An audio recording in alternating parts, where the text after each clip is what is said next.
میرے پاس لوگ آتے ہیں، دعا کیجئے، کاروبار نہیں ہے، معاشی بحران ہے، مالی پریشانیاں ہیں، بچے کے امتحان سر پہ ہیں، بہت سارے مسائل لے کر لوگ آتے ہیں، لیکن کوئی نہیں، لوگ حوصلے سے مصائب کا مقابلہ کرتے ہیں، کاٹتے ہیں۔ لیکن کچھ لوگ آتے ہیں دعا کے لیے تو بات کرتے ہی آنکھیں چھلکنے لگتی ہیں اور میرا دل بھی قابو میں نہیں رہتا۔ لوگ کہتے ہیں کہ حضرت دعا کرو، بیٹی سسرال میں دکھی ہے، اللہ سکھ دے دے۔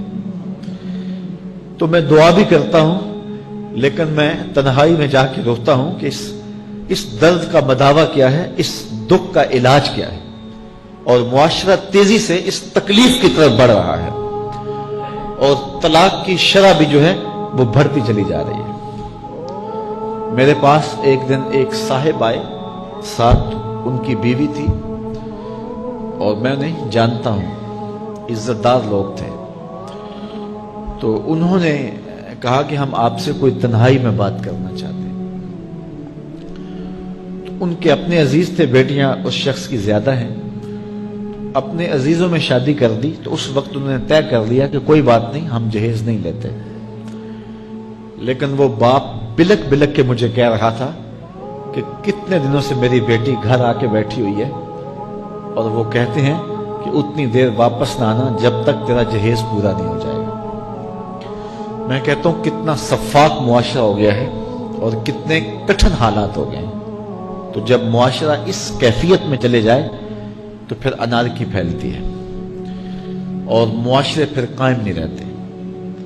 تو کتنی باپ کی دہلیز پر بوڑھی ہونے والی بیٹیاں، ان کی سسکیاں، ان کی آہیں اور ان کی چیخیں اس معاشرے کو بے چین کی ہوئی ہیں۔ تو امیر لوگوں کی ذمہ داری ہے کہ وہ غریبوں کے دکھ بانٹ لیں۔ اللہ تعالیٰ ارشاد فرماتا ہے کہ فکو رقبہ او اطعام فی یوم ذی مسغبہ، کسی پھنسے ہوئے کی گردن چھڑانا یہ بڑی نیکی ہے۔ تو اس وقت غریب کی بیٹیوں کا رشتہ کوئی قبول نہیں کرتا۔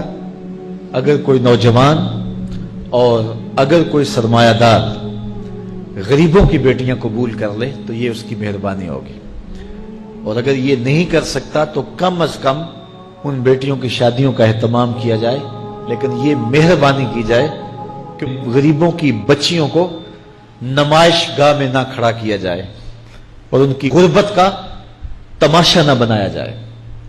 رات کی تنہائی میں ان کے ماں باپ کی خدمت کی جائے تاکہ وہ اپنی بیٹیوں کو عزت سے اٹھا سکیں۔ میرے حضور نے ارشاد فرمایا وَرَجُلٌ تَصَدَّقَ بِصَدَقَةٍ فَأَخْفَاهَا حَتَّى لَا تَعْلَمَ شِمَالُهُ مَا تُنْفِقُ يَمِينُهُ، جس شخص نے تنہائی میں خیرات کی کہ دائیں ہاتھ نے جو خرچ کیا بائیں کو پتہ بھی نہ چلا، قیامت کے دن جب کوئی سایہ نہیں ہوگا اللہ اس شخص کو اپنے عرش کا ٹھنڈا سایہ عطا فرمائے۔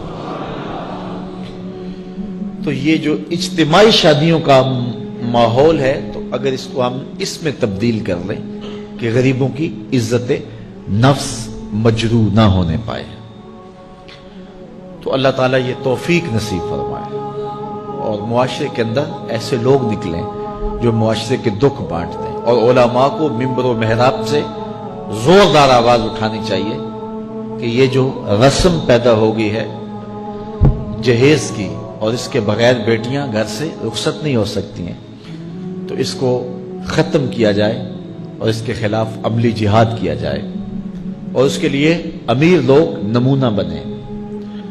غریب لوگ تو نمونہ بن نہیں سکتے، مشکل ہے ان کے لیے، لیکن امیر لوگ اگر نمونہ بنے تو وہ بن سکتے ہیں، اور معاشرے کے اس ناسور کو ختم کیا جا سکتا ہے، اور غریبوں کی بیٹیاں عزت سے اپنے پیا گھر سدھار سکتی ہیں، اور ان کو جو ہے ان کے ماں باپ کو تسکین کی اور چین کی نیند آ سکتی ہے۔